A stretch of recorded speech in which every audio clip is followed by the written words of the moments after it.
So, yun mga tol. Magandang umaga sa ating lahat mga tol. No? So, update lang ako dito mga tol. Isinugod ko sa hospital yung kambal.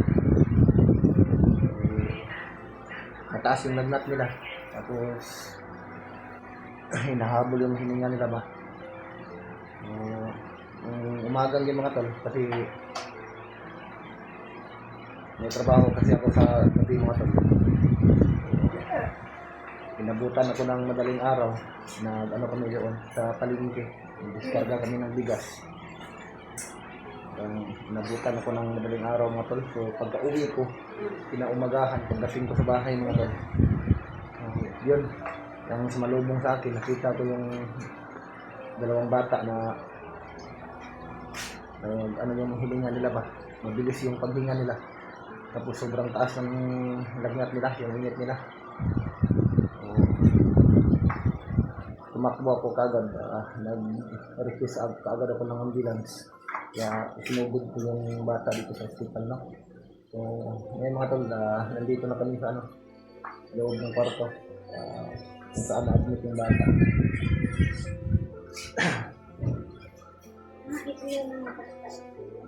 So, may nauna na akong post mga tol sa Facebook. Marami yung tatanong din sa akin, chat sa akin, paano yung bata.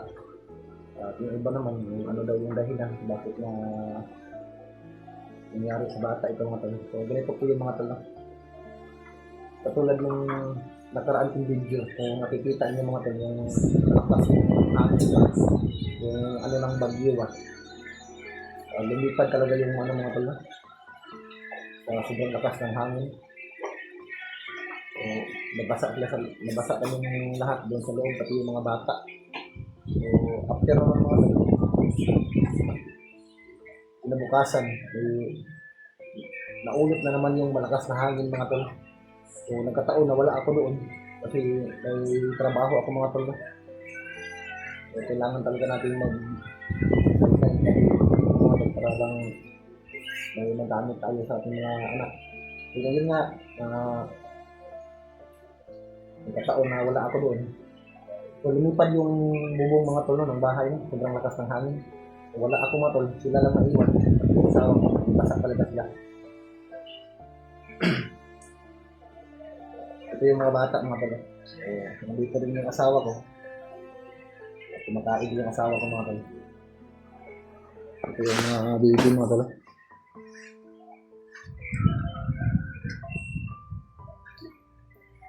Naka-ready yung oxygen nila kung sakaling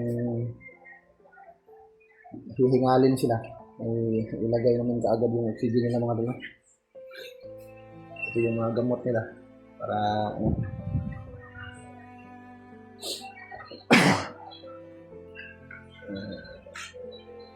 wawa na yung baby ni Papang. Uy tayo kang baby. Ito po si Jeros mga tol. At ito naman si Jeros.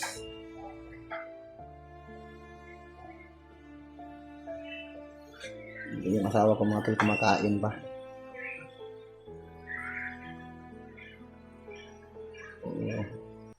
Nakatayo lang kasi walang upuan.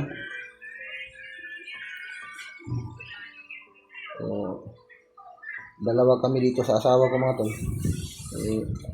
Maliit yung hindi makahiga ng maayos yung asawa ko. Maliit kasi yung katre ba. Dito makahiga yung asawa ko. Dito yung paa. Ako naman doon banda. Kasi tag-iisa kami sa asawa ko.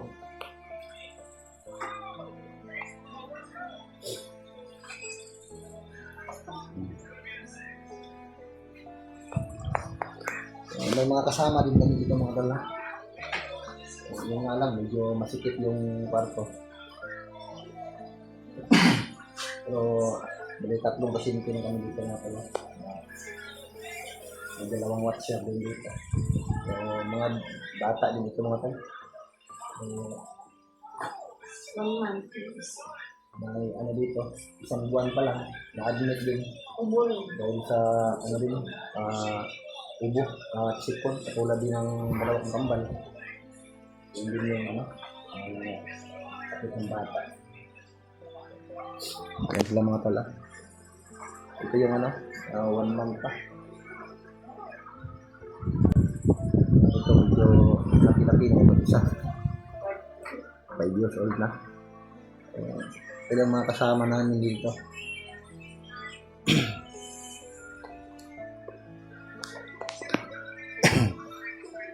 May mga iba pa rin tayong mga ano mga tol. Mahal natin tagapanood. Patuloy na nagsusubaybay sa aming lahat, no? Yung mga hunter. Marami pa yung iba na hindi nakapanood ng video ko. Tapos ano sa akin mga tol. Nagtatanong kung bakit hindi na ako nag-explore. So, kung natingnan lang sana niyo yung mga ano ko mga tol, previous yung video. Yung malalaman din sana nila kung bakit hindi na ako nakapag-explore at hindi na ako nakapag-explore. Sinabi ko naman lahat ng detalye doon mga tol, no?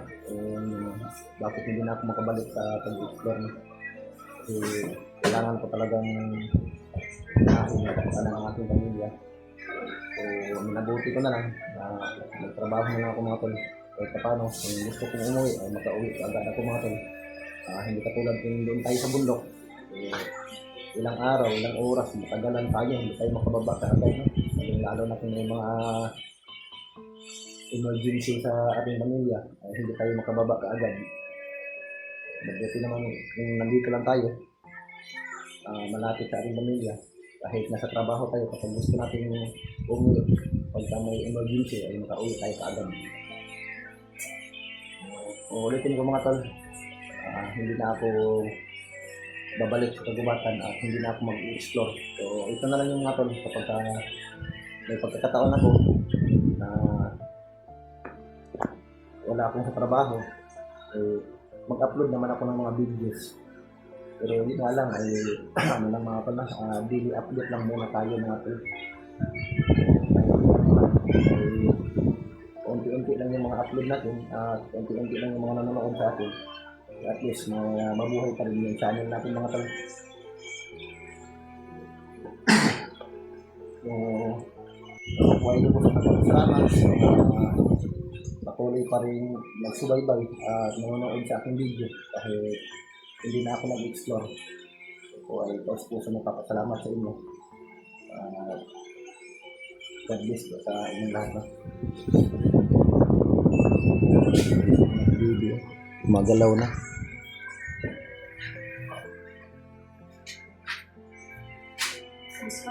Ano lang ba?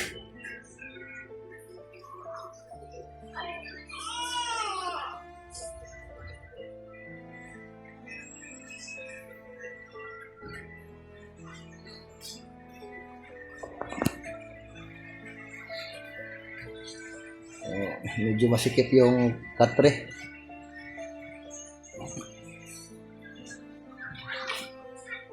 So, kagabi mga tol, yung nakikita ninyo mga tol, yan yung nilagay sa mga bata. Pero kapag ganito, medyo relax na yung ano nila. Medyo ano naman yung ano niya. Pero nung primero nung bagong dating namin dito mga tol, hindi ganito yung paghinga ng bata. Mas mabilis pa nito mga tol, mga times 3 pa yung bilis ng lakas ng paghinga niya. Pero ngayon ay medyo naka-recover na ng konti, no? So salamat naman at naisugod ko kaagad dito sa hospital yung bata. Naka-recover na sila, no? Hindi katulad nung nandun kami sa bahay nung pagdating ko, halos tumirik yung mata ng bata ba.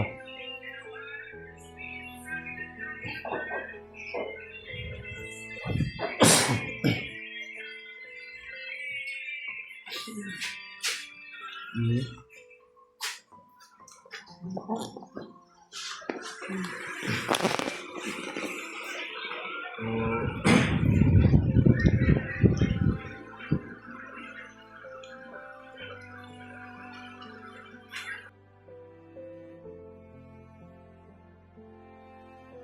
mga tol, uulitin ko. Pakishare mo naman yung video ko mga tol, para malaman din ng iba. Lalo na sa mga iba kong kasama. Kasi may mga kasamahan pa rin ako mga tol na hindi pa nila alam, hindi sila tungkol sa pangyayari sa aking anak. Yung mga kasama ko kasi akong iba na nanghihingi ng tulong sa akin para paakyatin ako mga tol. At may mga mahal na akong pangkatama ko na hindi pa nila rin alam. Nagre-request pa rin sa akin mga tol para paakyatin ako sa bata.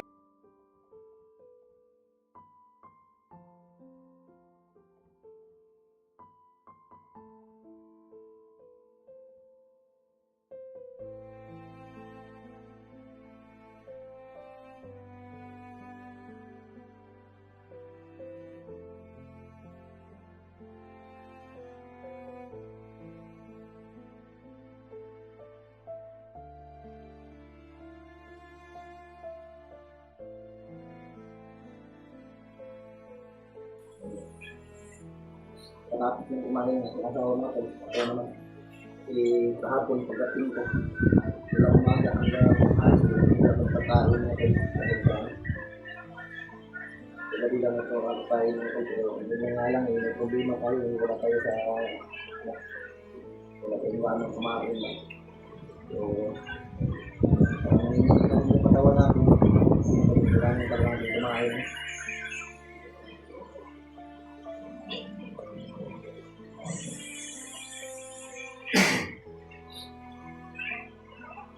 So, yun mga salamat sa inyo mga Facebook. Ingat kayo